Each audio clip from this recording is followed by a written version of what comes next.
Morning to all of you. In the last period, we discussed about the core concept. Core concept that means મુખ્ય પાયા તો finance મેનેજમેન્ટની અંદર તમારે જે ડિસિઝન્સ લેવાનું છે એમાં મેઇન ડિસિઝન છે ઇન્વેસ્ટિંગ ડિસિઝન એવું હોવું જોઈએ કે જે આપણે ફંડ રેઝ કરીએ છીએ એની જે કોસ્ટ છે જેને આપણે કહીશું કોસ્ટ ઓફ કેપિટલ. તો જે કોસ્ટ આપણે બહાર પે કરીએ છીએ ફંડ રેઝ કરવાની એના કરતા જે ઇન્વેસ્ટમેન્ટ કરીએ છીએ તેમાંથી મળતું રિવોર્ડ એ વધારે હોય એવો પ્રયત્ન કરવો જોઈએ. તો તમે કયા પ્રોજેક્ટમાં ઇન્વેસ્ટમેન્ટ કરશો જેનું ફ્યુચર બ્રાઇટ હોય, જે કંપનીને વેલ્થ મેક્સિમાઇઝેશનના ઓબ્જેક્ટ તરફ લઈ જાય એવું ઇન્વેસ્ટમેન્ટ જો પ્રોપર હશે અને પ્રોપર ફૂલફિલ થશે તો તમારા શેરની માર્કેટ વેલ્યુ દિન પ્રતિદિન વધતી જશે. મેં તમને ઘણા બધા ઉદાહરણ આપ્યા હતા. સપોઝ કે રિલાયન્સની વાત કરીએ આપણે તો અત્યારની જો લેટેસ્ટ વાત કરીએ તો રિલાયન્સ. ઓકે, તો રિલાયન્સની વાત કરીએ તો આજે તમે જુઓ રિલાયન્સ કયા સ્ટેજ પર છે. ગઈકાલે જ મેં એના ડેટા વાંચ્યા કે રિલાયન્સ કોમ્યુનિકેશનમાં જે જીઓના ગ્રાહક છે એ 42.5 કરોડ ગ્રાહકો છે. અને ગઈકાલે કાં તો પરમ દિવસે વર્ચ્યુઅલ એજીએમ હતી એની. તો વર્ચ્યુઅલ એજીએમ ની અંદર તમે જુઓ વર્ચ્યુઅલ એજીએમ હતી તે વર્ચ્યુઅલ એજીએમ ની અંદર મુકેશ અંબાણીએ ડિક્લેર કર્યું કે રિલાયન્સ જીઓ એ ગૂગલ સાથે મળીને સ્માર્ટફોન સૌથી સસ્તો લોન્ચ કરશે. સૌથી સસ્તો સ્માર્ટફોન લોન્ચ કરશે આવું ડિક્લેર કર્યું છે. તો just you can see 42.5 crore તેના કસ્ટમર્સ છે અને સ્માર્ટફોન નક્કી એ ડિક્લેર કરશે ને એમાં પાછું એવું કે જે કસ્ટમર્સ છે એને અમે બેનિફિટ્સ આપીશું, આ છે તે છે. એટલે એનું સેલ્સ એકદમ ટોપ લેવલ ઉપર ડાયરેક્ટલી એનું મેચ્યોરિટી સ્ટેજ આવી જશે. આ પણ તમે જો 42.5 કસ્ટમર 42.5 કરોડ કસ્ટમર્સ 130 માંથી એપ્રોક્સિમેટલી 30% કસ્ટમર્સ એના છે. અને જે યુઝર્સ છે ને યુઝર્સ માંથી તો જે આપણી વસ્તી કેટલી છે 136 કરોડ, એમાંથી ફોનના યુઝર્સ કેટલા અને એમાંથી એના કસ્ટમર્સ કેટલા, તો એ પોર્શન તો આઈ થિંક 40 થી 50% થશે. તો આટલું મોટું માર્કેટ એને 2017 લોન્ચ કર્યું અને 2021, તો આટલું મોટું માર્કેટ એને લોન્ચ કર્યું કે કેવી રીતના, આટલું મોટું માર્કેટ એને સફર કેવી રીતના કર્યું. અને એમાંય પણ એને જેટલા રૂપિયા ઇન્વેસ્ટ કર્યા એ બધા એમેઝોન ને બધાને પોતાનો શેર વેચીને તો એને કલેક્ટ કરી દીધા. અને તે છતાંય અત્યારે જીઓમાં મેજોરિટી શેર એનો છે. કેમ? તો કે એનું જે ઇન્વેસ્ટમેન્ટ ડિસિઝન છે ને એ પરફેક્ટ છે. તો જ્યારે આપણે ઇન્વેસ્ટમેન્ટ ડિસિઝન લઈએ તો એ કયા પાયા ઉપર એમાં ડિસિઝન લેવું પડે. તેના કોર કોન્સેપ્ટ કયા? તો પહેલું તો કેશ ફ્લો. પ્રોફિટ નહીં, પ્રોફિટ એ અકાઉન્ટિંગ કન્સેપ્ટ છે પણ કેશ ફ્લો એ મેનેજમેન્ટ કન્સેપ્ટ છે, રિયલ થિંગ. એમાં પણ ઇનફ્લો અને આઉટફ્લો. તો મેં તમને વાત કરી હતી કે આપણે રિલાયન્સની વાત કરીશું, તો એની આજે હું તમને વાત કરું તો રિલાયન્સ તમને ખ્યાલ હોય તો પ્લાસ્ટિકના દાના, રિલાયન્સ પ્લાસ્ટિકના દાના બનાવે છે. તમારે પ્લાસ્ટિકના દાના લેવા હોય ને અત્યારે કોઈ પણ વસ્તુનું ઉત્પાદન કરવું હોય, ફાઈબરનું કે પ્લાસ્ટિકનું, તો એના દાના એનું રો મટીરિયલ કહેવાય. એના દાના એનું રો મટીરિયલ કહેવાય. તો આ રો મટીરિયલ તમારે રિલાયન્સ કંપની પાસેથી જ લેવું પડે અને એના માટે એને એડવાન્સ પેમેન્ટ આપવું પડે. બોલો, આખા ઇન્ડિયાની અંદર તમે જુઓ ને તો ખ્યાલ આવે, આખા ઇન્ડિયાની અંદર રિલાયન્સ જ પ્લાસ્ટિકના દાના પ્રોવાઈડ કરે છે. તો એ આખા ઇન્ડિયાની અંદર એકલો જ કેવી રીતના, એની મોનોપોલી થઈ કેવી રીતના? તો એ બીજું કશું નથી કરતો. ધારો કે તમે પ્લાસ્ટિકના દાનાનું મેન્યુફેક્ચરિંગ કરવાની કંપની જો સ્ટાર્ટ કરો ને, તમે ધારો કે તમારી રિલાયન્સના દાના બનાવવાની ફેક્ટરી છે, તો તમે પ્લાસ્ટિકના દાના બનાવવાની ફેક્ટરી છે, તો તમે રિલાયન્સ વાળાનો કોન્ટેક્ટ કરો ને, તો રિલાયન્સ વાળો શું કહે છે ખબર છે તમને? તો બોલ ભાઈ તારી પ્રોડક્શન કેપેસિટી બોલ. તો આપણે કહીએ કે સપોઝ કે 1 મેટ્રિક ટન, એક એક્ઝામ્પલ આપું, 1 મેટ્રિક ટન ડેલી છે, તો ઓકે, તો 30 દિવસની કેટલી થાય? 30 મેટ્રિક ટન. તો તમારી જોડે કરાર કરી દેશે, ચલ તારે કોઈને માલ વેચવાનો જ નહીં, મને જ આલ દેવાનો 30 મેટ્રિક ટન. કેટલા પૈસા લઈશ? એટલે પૈસા સાથે તમારી જોડે કરાર કરી દો, અને એ પૈસા જે તમને આપે ને, જે પેમેન્ટ આપે ને, તો એક ભાવ જે આપે ને એ ભાવ બીજા કરતા માર્કેટમાં વધારે હોય, પરંતુ એની અમુક ટર્મ્સ કન્ડિશન હોય કે ભાઈ તારે કમ્પલસરી 30 મેટ્રિક ટન રોજ મને production compulsory at any how આલવાનું જ. જો તું એમાં ફેલ જઈશ તો પાછા એમાં તમને પેનલ્ટી લાગે ને એવું બધું લાગે. અને પૈસા તારે ઉપાડ જોઈતો હોય, એડવાન્સ મની જોઈતા હોય 10-20%, 25%, તો એડવાન્સ પણ આપે. આ રીતના જે કંપનીઓએ પ્લાસ્ટિકના દાનાનું ઉત્પાદન કરવાની શરૂઆત કરીને એ બધાને કાં તો એને પરચેસ કરી લીધી, કાં તો આ રીતના ઓર્ડર આપીને એની જોડે કોન્ટ્રાક્ટ કરીને પોતાના અંડરમાં લઈ લીધી. એટલે પેલો વ્યક્તિ બીજાનું ઉત્પાદન, પોતાનું ઉત્પાદનનો માલ આપી જ ના શકે. બધો જ માલ કોની પાસે જાય? રિલાયન્સ પાસે. બધો જ માલ રિલાયન્સ પાસે જાય. અને હવે જેને એ પ્લાસ્ટિકના દાણા ખરીદવા હોય એ રિલાયન્સ પાસે આવે અને રિલાયન્સ એનો જે ભાવ લે તે. રિલાયન્સ એવું કે તમારે 1 મહિના પછી પેમેન્ટ, માલની ડિલિવરી જોઈતી હોય તો 1 મહિના પહેલા ઓર્ડર લખાવો અને એના 50% એડવાન્સ આપો. એના એડવાન્સ રૂપિયામાંથી જે અહીંયા આગળથી દાના પરચેસ કરે અને આ લોકોને આલે. આ એની ટર્મ. એટલે કેશ ફ્લો પહેલા ઇનફ્લો મેળવી લે અને પછી જ આઉટફ્લો ની વાત આવે. નહીં એડવાન્સ લે, નહીં તમને પ્રોડક્શન થાય તારે રૂપિયા લે. એટલે એનું સેટિંગ પૂરેપૂરું થાય જ છે.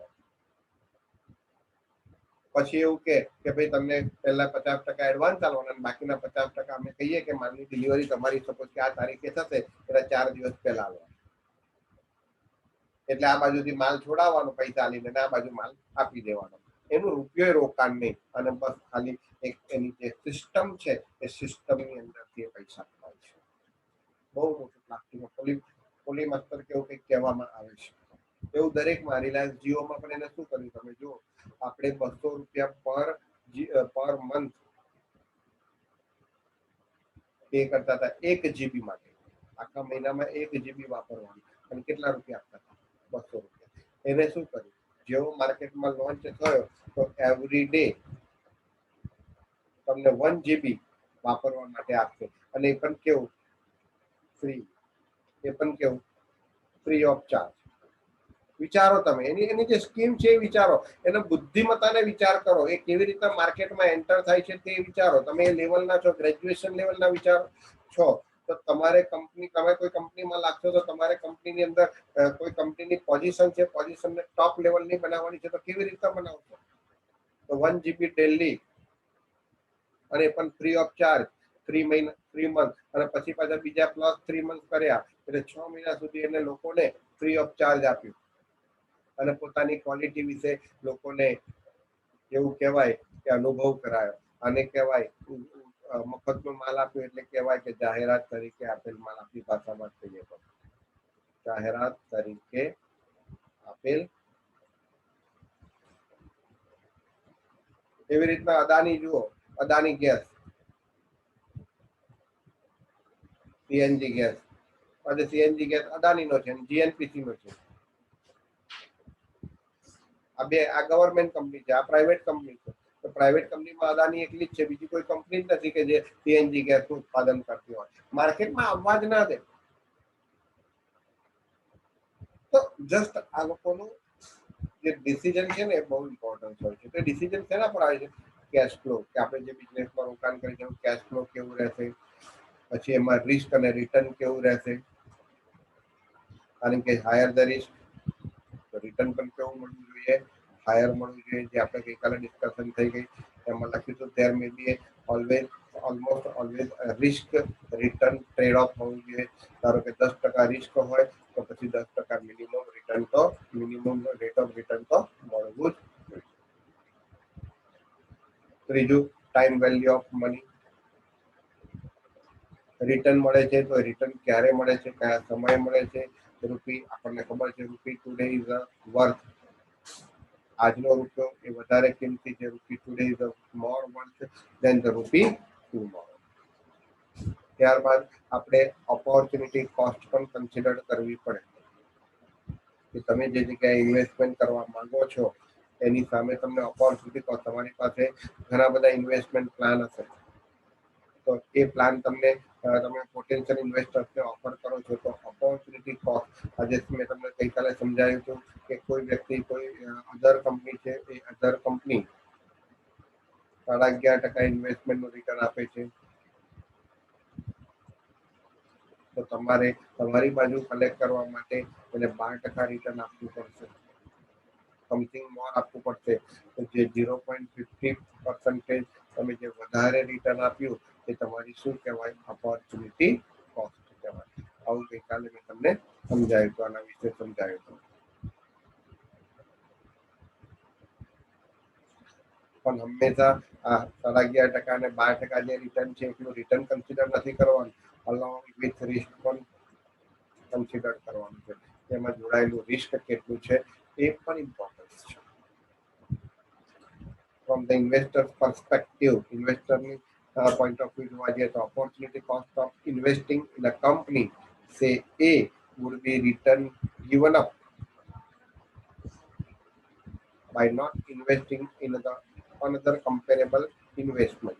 તમે કોઈ એક કંપનીમાં ઇન્વેસ્ટમેન્ટ કરો છો, બીજા બધા પ્રોજેક્ટને ઇગ્નોર કરીને, બીજા પ્રોજેક્ટમાં પણ ઇન્વેસ્ટમેન્ટ કરવાનું છે પણ એને ઇગ્નોર કરીને તમે કોઈ એક પ્રોજેક્ટમાં ઇન્વેસ્ટમેન્ટ કરો છો, તો જે ઇગ્નોર કર્યું, ગિવન અપ કર્યું, છોડી દીધું, એને ઓપોર્ચ્યુનિટી કોસ્ટ કહેવાશે.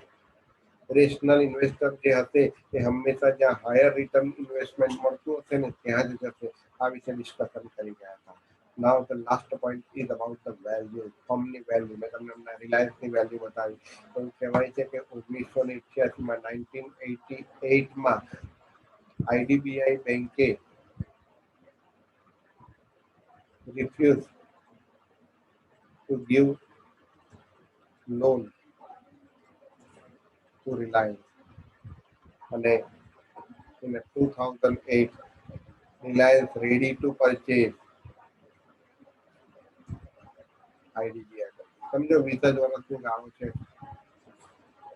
તો 20 જ વર્ષના ગાળાની અંદર રિલાયન્સે એવી તો શું બિઝનેસ કર્યો કે 20 વર્ષના ગાળાની અંદર તે આખી બેંક પરચેજ કરવા રેડી થઈ ગયો. તો સમજવાનો પ્રયત્ન કરો. This is the big achievement. આ કોઈ નાનું મોટું અચીવમેન્ટ નથી, બિગ અચીવમેન્ટ છે.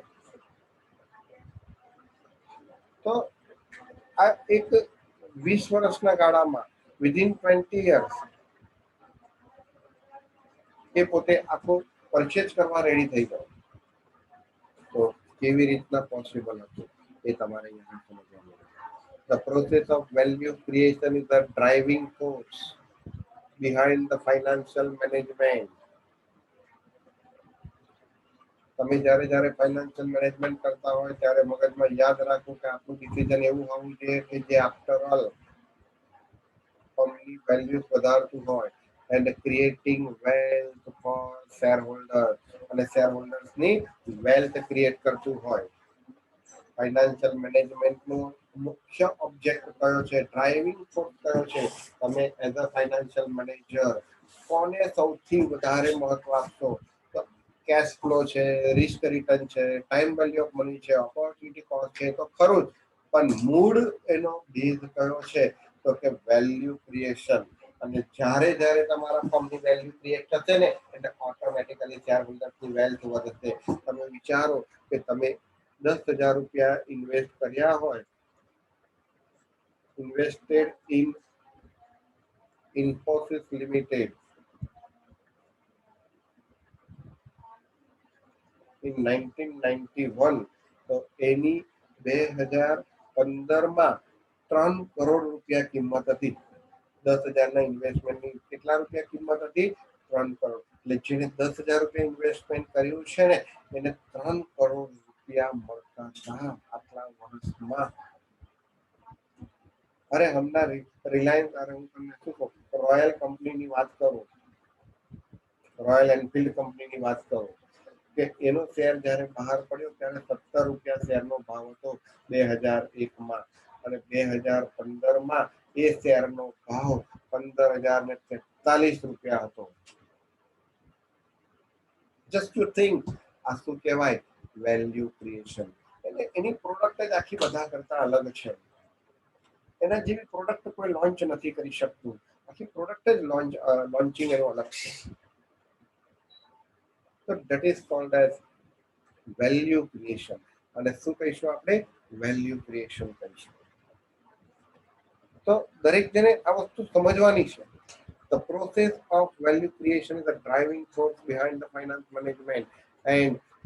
અને જેમ જેમ તમારી વેલ્યુ ક્રિએટ થશે ને એમ શેરની માર્કેટ વેલ્યુ વધશે, અને શેરની માર્કેટ વેલ્યુ વધશે એટલે શેર હોલ્ડર્સની વેલ્થ વધશે. And creating wealth for the shareholders by increasing the value of their investment. તમારા ઇન્વેસ્ટમેન્ટની વેલ્યુ વધારીને તમે શેર હોલ્ડર્સની વેલ્થ પણ વધારો છો. Is the central goal of the finance management. The central goal of the finance management MCQ માં પૂછાય તો કયું છે? Value creation. The goal is focus of all the financial decision.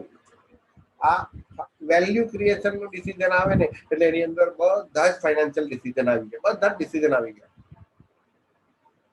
કયા કયા decision? Investment decision, liquidity decision, financing decision. તો all the financial ડિસિઝનમાં કયા કયા ડિસિઝન આવે? તો 4 ડિસિઝન. કયા કયા? તો એક ઇન્વેસ્ટિંગ ડિસિઝન, બીજું ક્યાંથી રૂપિયા ભેગા કરવા, ફાઇનાન્સિંગ ડિસિઝન, ત્રીજું ડિવિડન્ડ ડિસિઝન, અને ચોથું લિક્વિડિટી ડિસિઝન. આ ચારે 4 ડિસિઝન જો પરફેક્ટલી હોય ને તો તમારી વેલ્યુ વધે. તમે વિચારો, અદાની આજે ફર્સ્ટ મિલિયોનર થઈ ગયો હતો એશિયન કંપનીમાં. અત્યારે બીજા સ્ટેજ પર, બીજા સ્ટેપ પર આવી ગયો. માર્કેટમાં ઘણા બધા રૂપિયાનું રોકાણ જોવાનું થયું. તો તમે જ્યારે વેલ્યુ ક્રિએશન નો ગોલ રાખો છો ત્યાં બધું જ આવી જાય છે, કશું બાકી રહેતું નથી. It would not be possible for the financial manager. Financial manager માટે possible નથી to create a value of shareholder without a proper understanding of how a potential investor's expected cash flow return, their timing, their risk levels contribute to its value. સમજો કે તમારું જે expected cache flow return છે, timing છે, એનો રિસ્કનેસ છે એટલે કે જોખમના પરિબળો છે, આ બધું જ વેલ્યુમાં કન્ટ્રીબ્યુટ કરે છે. આજે હું તમને એવું કહું કે મારે સારું બનાવવું છે તો મારું ખાલી સારું બનાવવાનું નહીં, જે સિસ્ટમથી હું બનાવું છું એ સિસ્ટમ પણ ઇમ્પોર્ટન્સ છે. જે મટીરિયલનો ઉપયોગ કરીને બનાવું છું એ મટીરિયલ પણ એમાં કન્ટ્રીબ્યુટ કરે છે. ખાલી હું સારું બનાવું એટલું ઇમ્પોર્ટન્સ નથી, મારો સારો નેચર પણ ઇમ્પોર્ટન્સ છે, મારી સારી પોલિસી પણ ઇમ્પોર્ટન્સ છે. જે પદ્ધતિથી હું બનાવવા માંગુ છું, જે ઇન્સ્ટ્રુમેન્ટથી હું બનાવવા માંગુ છું એ ઇન્સ્ટ્રુમેન્ટ પણ એટલું જ કોન્ટ્રીબ્યુશન કરે છે. એવું કોન્સન્ટ્રેશન રાખો. તો વેલ્યુ ક્રિએશનમાં બધી જ વસ્તુ આવી જાય, બધી જ કન્ટ્રીબ્યુટ કરે છે. there is intimate connection, છેવટનું કનેક્શન છે between the concepts outlined above and the central concept of value. જે ઉપરના કન્સેપ્ટ આપણે આઉટલાઈન કર્યા ને, આઉટલાઈન એટલે કે ફાઇનાન્શિયલ ડિસિઝન, વેલ્થ મેક્સિમાઇઝેશન એનો મેઇન એમ, પછી જે કોર કોન્સેપ્ટની અંદર કેશ ફ્લો છે, કેશ કોન્સેપ્ટ છે, રિસ્ક રિટર્ન કોન્સેપ્ટ છે, જે ઓપોર્ચ્યુનિટી કોન્સેપ્ટ છે, જે એનો ટાઈમ વેલ્યુ ઓફ મની નો કોન્સેપ્ટ છે. આ બધા જ કોન્સેપ્ટ નું જે ઇન્ટિમેટ કનેક્શન છે કોની સાથે? Central value of, central concept of value. આ બધું જ ડિસિઝન એ છેવટે તો શું કરવા માટે છે? કંપનીની વેલ્યુ વધારવા માટે છે. મારે ત્યાં ભલે અત્યારે 9 સ્ટુડન્ટ, 10 સ્ટુડન્ટ, 12 સ્ટુડન્ટ, ઘણા બધા લોકો નથી જોડાયા આજે, પણ કોઈ છોકરો એવું ના કહી શકે કે સર તમે આ ટોપિક ચલાવ્યું હતું એ અમને સમજણ નથી પડી. જે રેગ્યુલર જોડાયેલો છે, ઓનલાઈન જોડાયેલો છે, એને પણ રેગ્યુલરલી સમજણ પડે એ પ્રમાણે એટલી મહેનત કરેલી છે. થિયરીમાં ઓછા ટોપિક ચલાયેલા છે, પણ જેટલા ચલાયા છે તે પરફેક્ટલી ચલાયા છે. અને એવું નહીં કે તમે જ એને સમજી શકો. કોઈ તમારા લેવલનો ટીવાય બીકોમનો બીજો વિદ્યાર્થી પણ જો ભણે ને તો એવું કહે છે કે ના બનાવે છે તો પ્રોપર લાઈનમાં. એ મારી વેલ્યુઝ છે. વેલ્યુ ને પ્રોફિટ સાથે લેવા દેવા નથી, એવું યાદ રાખજો. હા, પ્રોફિટ જો વધારે થતો હશે તો તમારી વેલ્યુ વધશે. પણ ધારો કે COVID-19 ની અંદર બધાની પોઝિશન ડાઉન છે તો પ્રોફિટ ડાઉન હશે, પણ વેલ્યુ જળવાઈ રહેલી હોવી જોઈએ.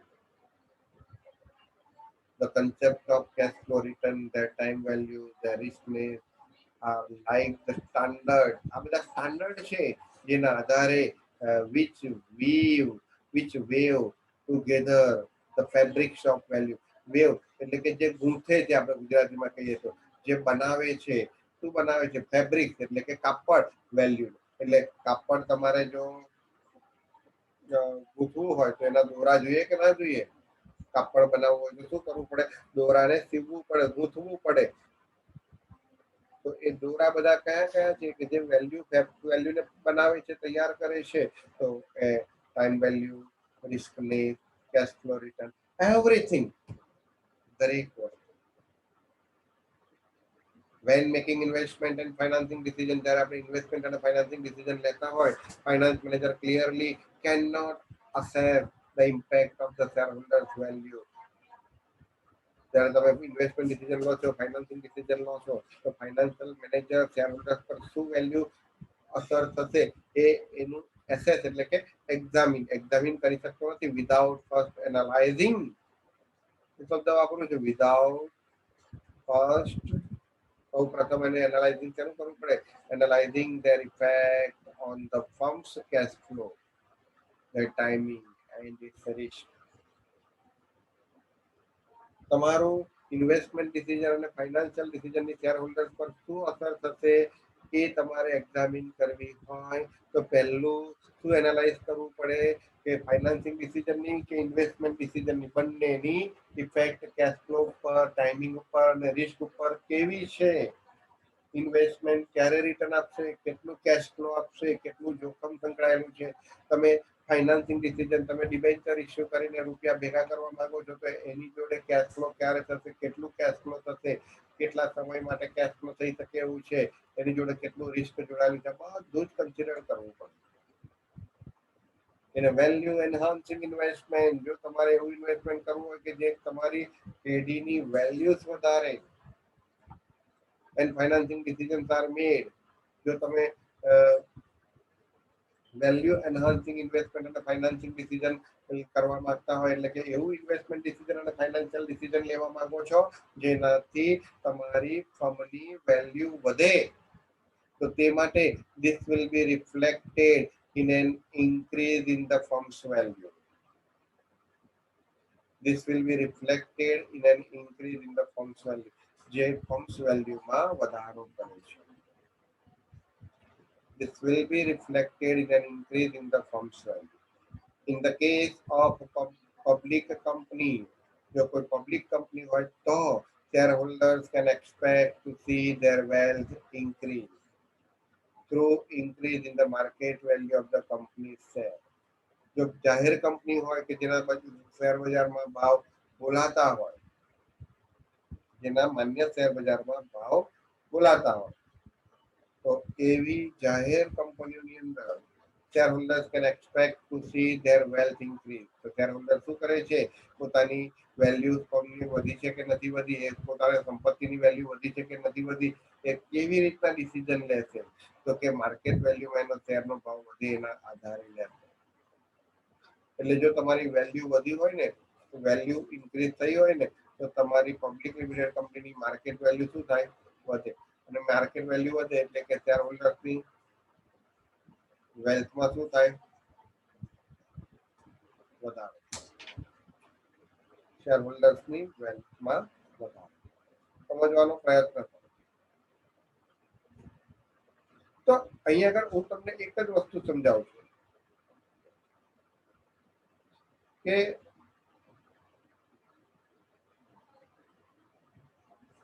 એક જ મિનિટ, કે તમારી વેલ્યુ જો તમારે વધારવી છે તો કેવી રીતના વધારશો? વેલ્યુ તમારે વધારવી છે તો કેવી રીતના વધારશો? તમારું ડિસિઝન જે કંઈ પણ લો, એના કેશ ફ્લો, ટાઈમ વેલ્યુ અને રિસ્કના આધારે ડિસિઝન એ પ્રોપર જો ફેવરેબલ હશે તો તમારા શેરની વેલ્યુ વધશે. હવે પબ્લિક લિમિટેડ કંપનીમાં જે લોકો ઇન્વેસ્ટમેન્ટ કર્યું છે એ પોતાની વેલ્થ વધી છે કે નથી વધી એ કેવી રીતના જજમેન્ટ લેશે? તો કે એ લોકો કંપની જે કંઈ પણ ડિસિઝન લેશે ને એની સીધી અસર શેરના વેલ્યુ પર પડશે, શેરની માર્કેટ વેલ્યુ પર પડશે. અને શેરની માર્કેટ વેલ્યુ ઓટોમેટિકલી વધશે ને એટલે એમ સમજી લેવાનું કે આપણી કંપનીની વેલ્યુ ટોપ લેવલ પર છે. પણ સડનલી કોઈ એવું ડિસિઝન આવે કે જેનાથી કંપનીને નુકસાન જાય એવું છે તો તરત માર્કેટ વેલ્યુ કલાપ્સ થઈ જશે. તમને કદાચ ખબર નહીં હોય તો હું તમને એક ઉદાહરણ આપું.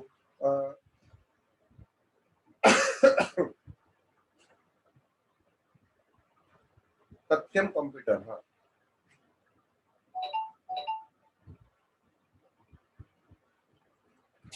સમજો. સત્યમ કોમ્પ્યુટર, આ સત્યમ કોમ્પ્યુટર હતું ને તો સત્યમ કોમ્પ્યુટર નું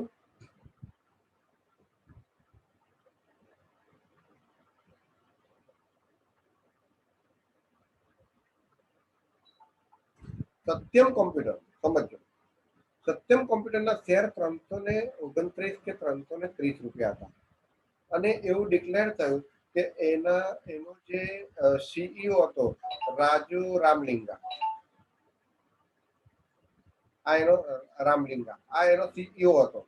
તો એ સીઈઓ એ કંઈક ફ્રોડ કર્યું છે. એટલે કે કેવું ફ્રોડ હતું તે તમને સમજાવો કે 5,000 કરોડ રૂપિયાની એને 5,000 કરોડ રૂપિયાની એની બેંકમાં ડિપોઝિટ બતાવી હતી અને એ ડિપોઝિટ હતી નહીં. તો આ શેરની વેલ્યુ એ એક ફ્રોડ જેવું બહાર પડ્યું ને આ શેરની વેલ્યુ ઘટતી ઘટતી એ જ દિવસે 12 રૂપિયા થઈ ગયેલી. એક જ દિવસમાં પાછો એને સપોર્ટ મળ્યો, ગવર્મેન્ટે સપોર્ટ આપ્યો તો કંઈક 41 કે 42 રૂપિયા બંધ આવી હતી. તમે વિચારો આ વેલ્યુ કે કંઈક એવા જેવી રીતના ઘટી છે એવી રીતના ઘણા શેરોની વેલ્યુ વધી પણ છે. For a public company, maximizing shareholders' value in essence means public company માટે maximize કરવી means maximizing the market value of the firm as reflected in a long run share price. Public company માટે શેરહોલ્ડર્સની value વધવાનો મતલબ શું? તો કે લાંબા સમય સુધી શેર પ્રાઇસ વધવી. એવું નહીં કે ટૂંકા ગાળામાં વધે પાછી ઘટી જાય, એવું નહીં. કન્ટિન્યુઅસ ટકી રહેવી જોઈએ. And shareholders wealth at any point in time, અને જે તે સમય શેરહોલ્ડર્સની એ રીતના વેલ્થ પણ વધી શકે. અને and shareholders wealth any point in time, તમારે કોઈ સમયે શેરહોલ્ડર્સની વેલ્થ કેટલી છે એ મેજર કરવી હોય, measured by market value of the share held, તો એ લોકો પાસે જે શેર છે એ શેરના આધારે. ધારો કે હું તમને કહું એમઆરએફ કંપની છે તો એમઆરએફ કંપનીના શેર અત્યારે તો લેટેસ્ટ કેટલો ભાવ ખબર નથી પણ એક શેરનો ભાવ 60,000 રૂપીસ હતો. અને એવું કહેવાય છે કે 90,000 રૂપિયા સુધી જશે. તો તમે શેરહોલ્ડર્સની વેલ્થ કેટલી છે? તો કોકની પાસે ધારો કે 60,000 રૂપિયાનો શેરનો ભાવ છે, કોકની પાસે 10 શેર છે તો એની શેરહોલ્ડર્સની વેલ્થ કેટલી? 6 લાખ. કોક વ્યક્તિ પાસે 20 શેર છે તો એની શેરહોલ્ડર્સની વેલ્થ કેટલી? તો એને તમે માર્કેટ પ્રાઇસ સાથે કમ્પેર કરીને તમે એની વેલ્થ જાણી શકો છો. The market value of the firm can be defined as market value એટલે શું?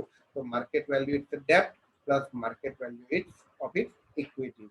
કોઈ પણ ફર્મની માર્કેટ વેલ્યુ કેટલી છે તો કે એને કેટલા રૂપિયા બજારમાંથી ઉછીના લીધા છે અને કેટલા રૂપિયા મૂડી ઉછીની લીધેલી છે, બંનેનો સરવાળો. ટૂંકમાં એની લાયબિલિટી સાઈડ જે કંઈ પણ છે ને તેનો સરવાળો એને શું કહેવાશે? Market value. કારણ કે એની વેલ્યુ હોય ને તો જ શેરનો ભાવ વધ્યો હોય અને તો જ લોકોએ ઉછીના પૈસા આપ્યા હોય. આ કોન્સેપ્ટ એની સમરી છે. In a summary, the concept of cash flow, time value of money, risk return, opportunity cost affect the value of firm in the following way. કેવી રીતના વેલ્યુ ઓફ ધ ફર્મને આ બધા કન્સેપ્ટ અસર કરે છે? તો કે cash flow, greater the volume of positive cash flow is expected to generate, the greater will be its value. તેની વેલ્યુ વધારે. એટલે કે positive cash flow. Cash flow એટલે શું? તો cash inflow minus cash outflow એટલે શું કહેવાશે? Cash flow. જો આઉટફ્લો વધારે હોય ને ઇનફ્લો ઓછો હોય તો નેગેટિવ આવે, પણ ઇનફ્લો વધારે હોય ને આઉટફ્લો ઓછો હોય તો પોઝિટિવ આવે. પછી ટાઈમ વેલ્યુ ઓફ મની, તો એમસીક્યુ માં પૂછી શકાય. તો સુનર કેશ ફ્લો, સુનર એટલે તરત જ જો કેશ ફ્લો થતો હોય તો greater will be their value. Risk, તો કે more risky and variable cash flow હોય તો lower will be the value of firm and vice versa. બધાની અસર કેવી રીતના થાય તે. ઓપોર્ચ્યુનિટી કોસ્ટ, તો lower the return on investment offer, તો લોઅર ઇટ્સ વેલ્યુ. જો તમે ઇન્વેસ્ટમેન્ટ જે ઓફર લોઅર કરો છો compare to the similar investment of equal risk, તમારા ધંધામાં જે રિસ્ક છે એ જ બીજા ધંધામાં રિસ્ક છે, પણ સામેવાળો જે તમને જે ઓફર કરે છે એના કરતા તમે ઓછું ઓફર કરો છો રિટર્ન, તો તે વખતે તમારી વેલ્યુ ઓછી હશે. એટલે ઇન શોર્ટ આપણે એવું આની સમરી પોઈન્ટ ઓફ વ્યૂ એવું આપણે કહી શકીએ કે પોઝિટિવ કેશ ફ્લો જેટલો વધારે એટલી વેલ્યુ વધારે. Time value of money, sooner time value of money, higher the value of the firm. રિસ્કમાં તો કે મોર રિસ્કી હોય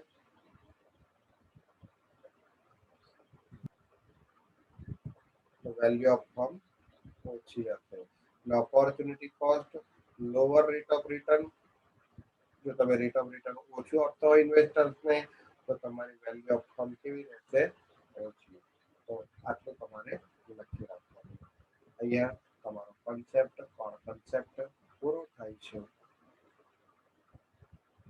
ઓકે, સ્ક્રીનશોટ પાડો, સ્ક્રીનશોટ પાડો. હવે એક નાનો કન્સેપ્ટ રહ્યો, ઓર્ગેનાઇઝેશન ઓફ ફાઇનાન્સ ફંક્શન. તો કેવી રીતના ઓર્ગેનાઇઝેશન થાય છે એનો એક નાનો કન્સેપ્ટ છે. એનો વિડીયો હું મોકલી દઈશ એટલે આ ટોપિક આપણું પૂરું થશે.